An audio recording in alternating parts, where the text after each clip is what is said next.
The book I read this week was Fraidyzoo by Thyra Heater. This book was about two sisters and their family who were going off to the zoo, and little T here was afraid to go, while her sister was very excited to go. As the book progresses, they start in their house,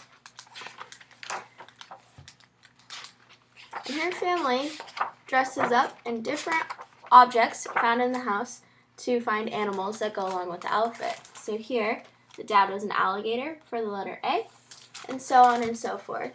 As we progress through the book and they work through the alphabet, we find out that little T is not afraid of any animals at all. By the end of the book, little T is very, very excited to go. And so the next morning, they go to bed, they get up and go to the zoo. Little T's still a little bit afraid when she gets to the zoo, but everything's good. They go to buy their tickets, and then somehow little T's big sister is scared, and they end up going home and creating a zoo in their own home. One thing I loved about this book was the use of different household objects and cardboard and recycled things to make animals, like this picture here. This is probably my favorite picture of the book. And I really enjoyed how well the family worked together, and just that they didn't judge T, they weren't mean to her, but they really tried to help her conquer her fears, and she did. And it actually ended up being the sister that was afraid of the zoo. I think this is a good book for kids because it works through the alphabet. This is a book for younger kids, age 4 to 8.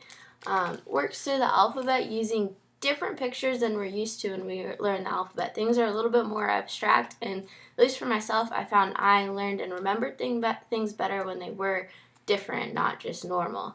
One activity I would use for this book, I would bring in like cardboard boxes, other recycled objects, and have my kids try to make, or my students, try to make their favorite animal out of the objects I bring in, and then share them, and we can go through the alphabet.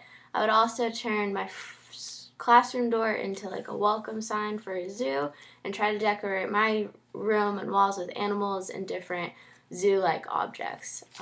So that was my book for the week.